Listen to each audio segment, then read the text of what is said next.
નમસ્કાર, આપ જોઈ રહ્યા છો સ્પાર્ક ટુડે ન્યૂઝ। કારેલી ગાંધી આશ્રમ ખાતે ગાંધી જયંતિની ભવ્ય ઉજવણી કરવામાં આવી। 2 ઓક્ટોબર એટલે ગાંધી જયંતિ, જેની ભારતભરમાં ઠેર ઠેર ઉજવણી કરવામાં આવે છે। જે અંતર્ગત ગાંધી આશ્રમ કારેલી ખાતે ગાંધી જયંતિની ભવ્ય ઉજવણી કરવામાં આવી હતી। તિરંગા યાત્રા, શ્રમદાન સહિતના અનેક કાર્યક્રમો આણંદ સીપી પટેલ તથા FH શાહ કોલેજના વિદ્યાર્થીઓ દ્વારા યોજાયા હતા। મોહનદાસ કરમચંદ ગાંધી કે જેમનો 2 ઓક્ટોબર 1869માં પોરબંદર ખાતે જન્મ થયો હતો। તેમની માતાનું નામ પુતળીબાઈ અને પિતાનું નામ કરમચંદ હતું। તેઓ 19મી સદીના સૌથી આદરણીય આધ્યાત્મિક અને રાજકીય નેતા બન્યા।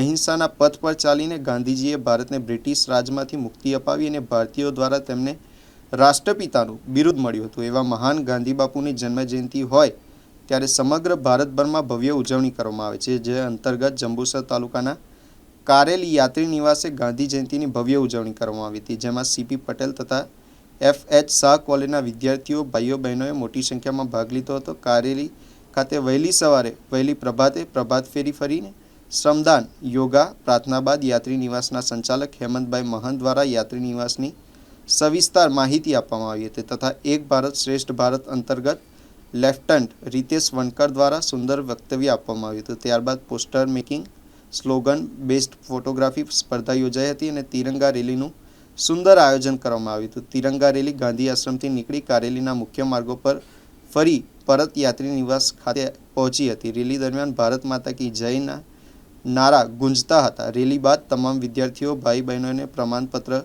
આપીને સન્માનિત કરવામાં આવ્યા હતા। આ પ્રસંગે મુવાલ કોલેજના ડૉક્ટર નિલેશ મેઘા, ડૉક્ટર કાંતિલાલ ટંડેલ, પ્રાધ્યાપક કરણ રાણા, પ્રાધ્યાપક ભરત પરમાર અને ગ્રામ અગ્રણીઓ રફીકભાઈ સહિત મહાનુભાવો ઉપસ્થિત રહ્યા હતા।